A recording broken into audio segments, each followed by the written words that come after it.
ikaw ay kinukulong. Paano kinukulong? Kinakandado ka po ba sa inyong kwarto? Ang sabi niya ay pinagkaitan daw siya ng karapatan. Ikinukulong raw siya ng kanyang anak at hindi pinapalabas ng bahay. Hanggat maaari, pwede bang huwag kang iinom? Kasi kapag ikaw ay nakakainom, kung ano-ano yung nasasabi mo na hindi magaganda, nag-aamok, ganon, puro babae po sir yung mga nandito. Sa mga apo, hindi magandang ehemplo. Mag-iiwan ka ng peklat sa kalandamdamin. Hindi nila magugustuhan. Pa, alam mo, simula sa mahal na mahal ka namin. Pero, ang tanong ko lang sa iyo pa, bakit? Anong pagkukulang namin sa iyo? Nunawa ka namin, lahat-lahat binigay namin sa iyo.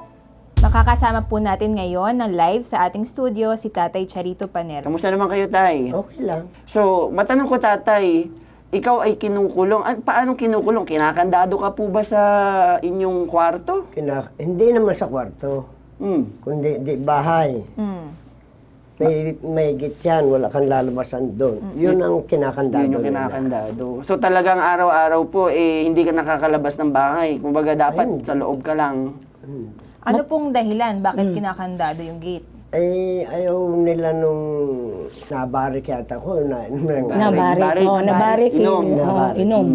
Hindi, doon ako masaya di ba? No. Pero kinukumpirma nyo ba, Tatay, na mahilig talaga kayong uminom? Totoo ba yun? Na kayo talaga ay palainom? Kung gaano kadalas tatay uminom, gaano ka kadalas uminom? Sa isang araw, pag kayong medyo masama ang panlasa ko, 3 buti lang, tama na yun. 3 bote sa isang araw. Akala ko sa isang upuan eh. De, pero tatay, matanong ko lang, no, sino ba yung kasama niyo sa loob ng bahay? Si Rachel, Sino po yun? Sino Anak si Rachel nyo? po? yung bunso ko. Ilan yung anak niyo?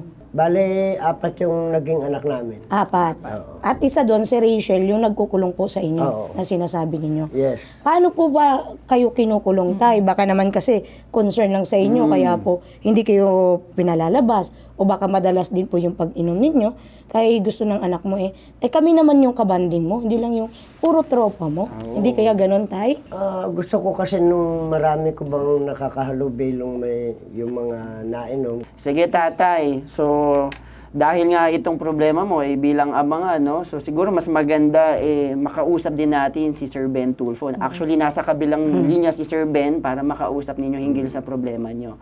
Okay, so magandang umaga po, Sir Ben. Magandang umaga, ano? Ang BTAG is pro-family. Una sa lahat, gusto natin sa pamilya, nagkakaayos para maintindihan ni tatay, ayaw natin pinag-aaway-away, hinahati. Mas magandang magkasama lagi ang pamilya dahil ang pamilya, napakahalaga sa lipunan kapag walang pamilya, anong klaseng lipunan na tayo, magmumula sa magulang, sa mga anak yan, importante yan, the basic structure. Para kay tatay, baka hindi lang naintindihan ni tatay na mahal siya ng mga anak niya, particular yung bunso na pinakikinggan ko kanina, na parang hindi naman kinukulong, medyo sinasara lang yung gate, baka yung pagmamahal nila na parang huwag mapahamak si tatay kasi mulang galing probinsya si tatay. Saka pangalawa, kung tamang pagkarinig ko, puro mga babaeng anak niya. Tanong mo niya kay tatay, kay Mang Charito. Mga babae po ba, tay, ang mga anak mo, tay? Yung panganay ko, babae. Sumunod, si Richard, si Idrito, Rachel. Yung si Rachel, tay, yung kasama mo sa loob ng bahay, babae po yun. Oo, So may mga apo ka po doon, babae po. meron, mga dalaga na.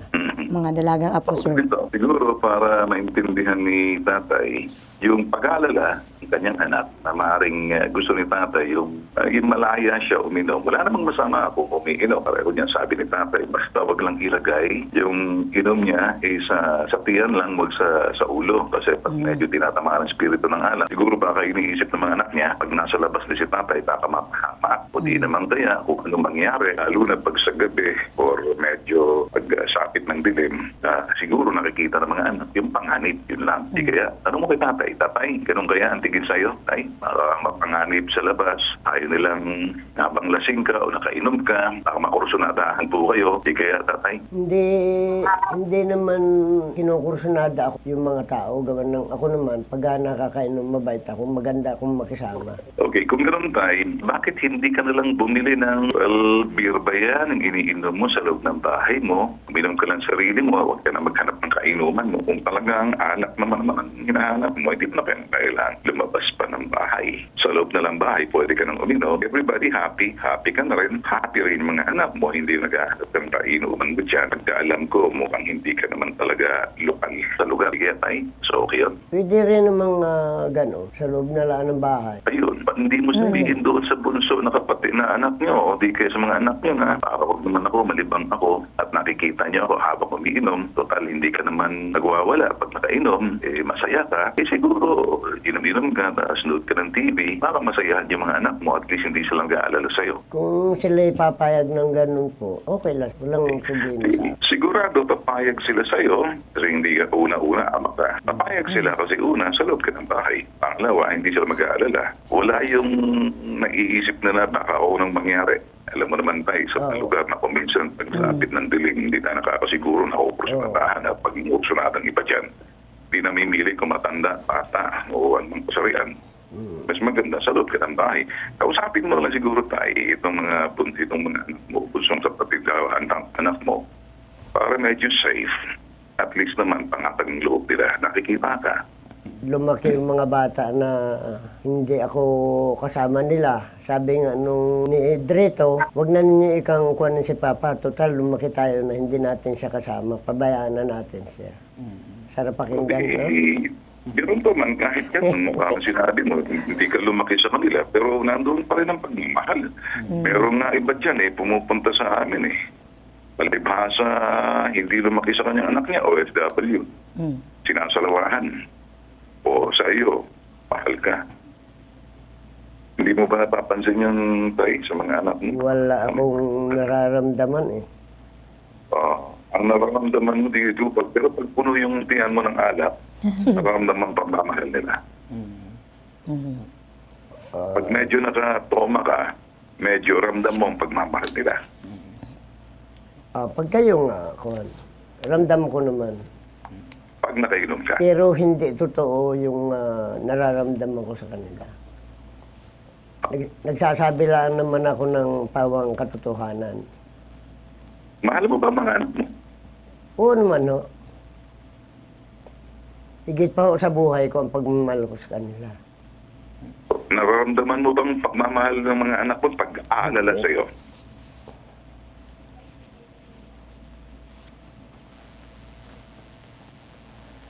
Wala akong nararamdaman. Nanonood kaya sa atin ng mga anak mo? Parang nakikita ko, nagsisentimiento ka. Hindi ko alam. Sir Ben, actually nasa kabilang linya po ngayon yung anak ni tatay na si Miss Helen. Mas maganda. O sige, kausapin niyo kung andyan yung sino man yung anak ni tatay. Ma'am Helen, ano po ba yung yung sitwasyon ni tatay, no? Bakit po? Alam naman namin na concerned lang po kayo sa ama ninyo, syempre po. So pwede niyo po ba kaming kwentuhan lang yung sa sitwasyon po ni tatay? Bakit po ganun? Si Papa po, ano po yan, bago po yan magpunta dito sa Bulacan, November 10, may ano po siya sa Batangas, hindi ko na po sasabihin Okay po. Sige. Tapos po nung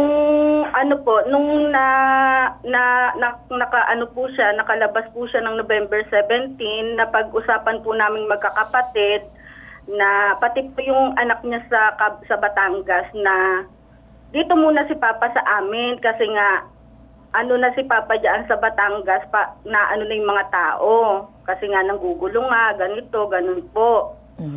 Di po napag-usapan po namin na dito na lang po pumirmi sa Batangas at palipat-lipat po siya ng Aurora kung saan po sa aming 4 na magkakapatid. Tapos po 3 days po siya dito nag-stay, hindi naman po siya umiinom. Hindi kasi sabi namin sa kanya, kukunin ka namin diyan sa Batangas, pero Kung hanggat maaari, pwede bang huwag kang iinom? Kasi kapag ikaw ay nakakainom, kung ano-ano yung nasasabi mo na hindi magaganda, nag-aamok, ganon, puro babae po sir yung mga nandito, yung mga apo niya, mga dalaga na, yung maliliit niyang apo, ano yung ipapakita niya sa mga apo niya? Sa aming mga anak, talagang tinanggap na namin na ganon siya. Yung mga apo niya, ipakikita niyang ganon.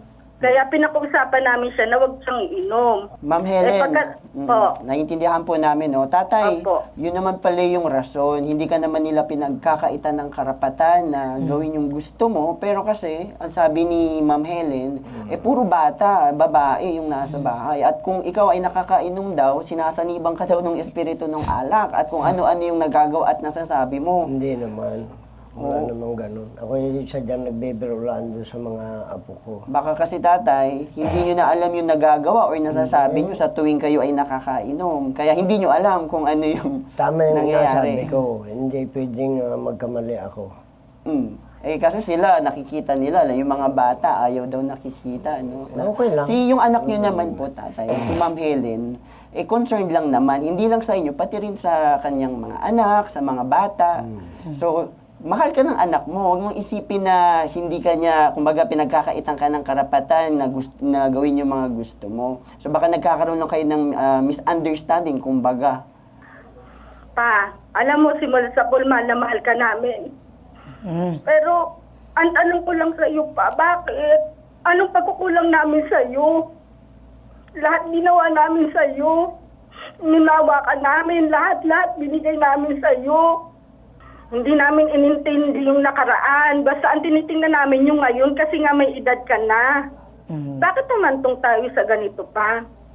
Ang pinagbabawal lang namin sa'yo, sana tigilan mo yung pag-inom kasi nga iba yung nagiging ng utak mo pag nakakainom ka. Ma'am Helen, sa kabilang linya po, si Sir Ben, no, may gusto po siyang sabihin sa inyong mag-ama po. Sir Ben?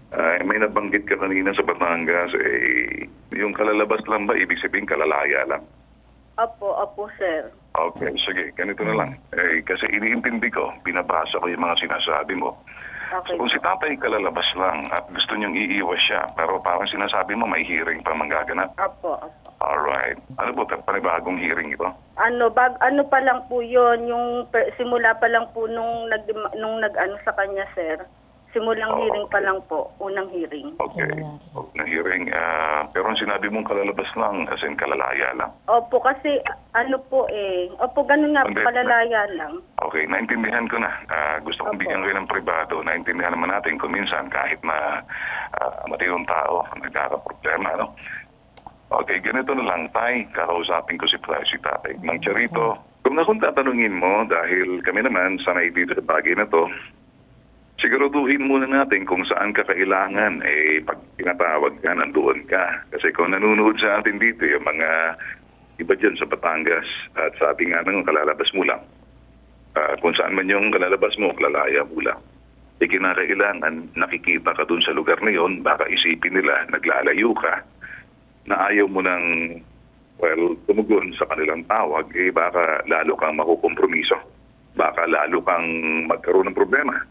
At hindi magandang umiinom ka sa labas na mga lugar na pinupuntahan mo, baka masilip ka ng barangay, aalamin kung saan ang galing. Pagkatapos makita nila yung pinanggalingan mo, i-report ka, hindi nila magugustuhan. Parang lumalabas, kaya ka dyan sa mga lugar na yan na pinupuntahan mo, parang nagtatago ka. Pinatawag ka kung saan-saan ka, medyo hindi ka nakarating, itatanawin yan ng parang umiiwas ka. Sa mga apo, hindi magandang ehemplo. Mag-iiwan ka ng peklat sa kalandamdamin. Ako yung nakikiusap lang sa iyo, pagbibigay linaw. Okay ba sa iyo? Huwag naman sana sumama ang loob mo. Ay, hindi naman, no. Hindi marunong sumama ang kalooban ko. Okay. Helen, ano sa palagay mo? Maraming salamat po. Sige, Helen. Tulad ng sinabi namin sa inyo, pro-family kami. Ang pamilya, pinagsasama-sama, hindi winawatak-watak. Bumalik ka na lang muna sa Batangas, doon sa anak mo, para kung sakaling ipatawag ka, nandoon ka lang. At saka, kung nanonood man sa atin mga alagad ng batas o sino mang otoridad na kunyari, kay pag medyo kinakailangan, at least nalaman na namin para hindi ka malagay sa alanganin. Tay, kinakailangan bumalik kayo sa Batangas, huwag lang kayo maglalabas-labas hanggang hindi matapos yung patawag sa iyo, at least nandoon ka lang. Ngayon, kung ikaw na sa Batangas, pag-alagala ka, makukompromiso ka. Baka kung ano mangyari sa iyo. Naintindihan ko na, huwag na natin pag-usapan. Okay. Wala akong problema. Basta kayo, Okay, Dom? susundin ko po kayo. Okay, sige, salamat Mang Charito. Pag natapos, Okay lang. medyo No problem. wala na yung paghahanap sa iyo, naman yung kailangan harapin mo. Tsaka tayo mag-usap, ha? Ngayon, wag muna, ha? Okay. Pag sinabi ninyo, Hindi ka naman namin, wag na munang ng alak. Gagawin ko para sa inyo. Ganyan ko kayo kamahal eh. Salamat Para sa pa. buhay ko ang pagmamahal ko sa inyo. Okay, ayan. So, happy-happy na tayo. Kumbaga, Lord, thank you. Thank you, Lord. Ayan. Sige. Thank you, Lord. Okay. Lord. So, yun po. Ito ang nag-iisang pambansang sumbungan, tulong at serbisyo, may tatak, tatak bitag, tatak Ben Tulfo, tatak hashtag ipabitag mo.